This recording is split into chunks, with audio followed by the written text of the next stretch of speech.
जैसे राहुल गांधी में सूरत कोर्ट से केस हुआ था, उसी तरह का एक केस और हुआ है। तो दोस्तों, आज बात करते हैं दो चार मुद्दों के। स्मृति ईरानी पे बात करेंगे। अडानी अंबानी की, मुकेश अंबानी की बेटी की शादी थी, उस पर विषय में बात करेंगे। बेरोजगारी पे और महंगाई पे बात करेंगे। दो चार चार छह मुद्दे हैं जिन पे हम बात करेंगे। तो दोस्तों, सबसे पहले चलते हैं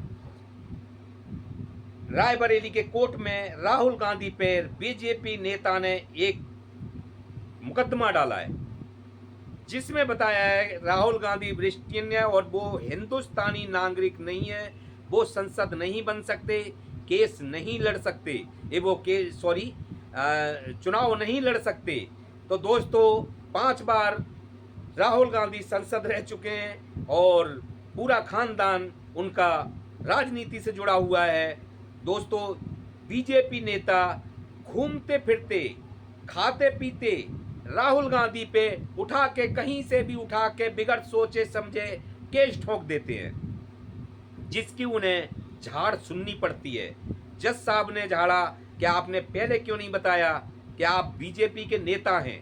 तो दोस्तों, बीजेपी के नेता इसी जगह पे बताने से भी अपने आप को डरते हैं कि हम बीजेपी के नेता हैं। तो दोस्तों, जैसे कि सूरत कोर्ट में जब नरेंद्र मोदी, नीलम मोदी, ललित मोदी के चोर नाम से राहुल गांधी ने जोड़ा था, जब उनका बंगला खाली हो गया था, संसद भी रद्द होने वाली थी, सुप्रीम कोर्ट ने बचा ली थी क्योंकि 2 साल की सजा सूरत कोर्ट ने बोली थी। तो दोस्तों, एक तो ये मुद्दा। दूसरा मुद्दा आप चलते हैं, ऐसे मुकेश अंबानी के बेटे की शादी, आनंद अंबानी की। तो दोस्तों, मोदी साहब को आपने ये देखा होगा कि मणिपुर जलता रहा, डैम नहीं मिला। कहने का मतलब मेरा वो है कि जो जनता उनको कुर्सी पे बिठाती है, तो जनता के लिए बोलने के लिए और जनता के मुद्दों पे, बेरोजगारी या किसी चीज पे पूरे चुनाव निकल गए।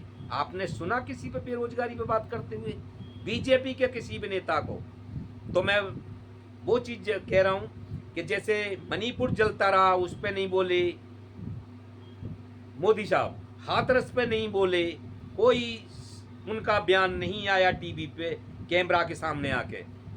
लड़कियां कुश्ती की जो लड़कियां थी मेडलिस्ट, जनपद पे पुलिस वाले घसीटते रहे, एक शब्द नहीं बोले। जबकि वो लड़कियां जीती तो उनके साथ चाय पीते नजर आए।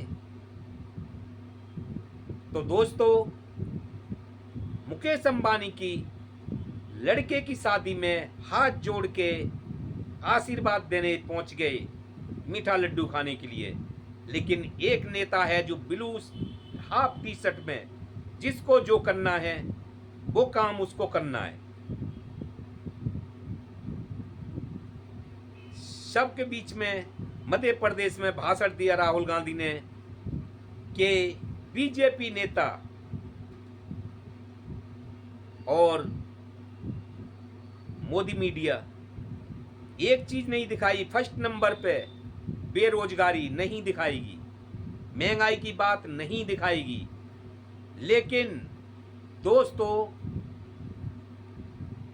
मुकेश अंबानी की लड़के की शादी में मोदी साहब को कैमरा के सामने 24 घंटा वो वहां पे छाए रहेंगे, वो जरूर दिखाएगी। दोस्तों, अब चलते हैं, जैसे कि स्मृति ईरानी की चिल्ला पुकार, वो किसी पद पे नहीं है, लेकिन आप भूल नहीं सकते संसद में सबसे ज्यादा आवाज उन्हीं की आती थी, हाथ फेंक फेंक के। आपने सबने देखा था सोनिया गांधी पे इतना गलत प्रभाव से हाथ फेंके थे। राहुल गांधी की ब्लैंकिश उड़ती हुई कैस करके उन पे सवाल उनके खानदान पे और संस्कार पे उठाए थे। जहां उनको मुद्दा गांधी परिवार से रिलेटिव मिल गया तो वो पागल हो जाती थी, जैसे कि क्या हो गया है मैडम। तो दोस्तों, ये अहंकार का सफर एक दिन खत्म हो जाता है। आज भी बीजेपी में उनका कोई मान सम्मान नहीं है, ना कोई उन पर पद है। तो दोस्तों, राहुल गांधी एक भारी परिवार से थे, उन्होंने इस कान से सुना, इधर से निकाल दिया। सोनिया जी ने उनकी अपनी इनसेट इस कान से सुनी, इधर से निकाल दी। तो स्मृति ईरानी ने गांधी परिवार पे तो ढूंढ ढूंढ के मुद्दे, यानी झूठी भी खबर मिल गई, जैसे अगर राहुल गांधी जो यात्रा कर रहे थे मंदिर पे जाने का, जबकि राहुल गांधी मंदिर पे दर्शन करते नजर आ रहे हैं, फिर भी उन पर मुद्दा उठाया कि वहां तो पहुंच जाते। तो दोस्तों, कहीं भी मौका नहीं छोड़ती थी स्मृति ईरानी। आज उनके अहंकार की वजह से 100 का सवाल ये है कि ऊपर वाले की लाठी में आवाज नहीं होती, उसके यहाँ दिन देर है लेकिन अंधेर नहीं है। नमस्कार।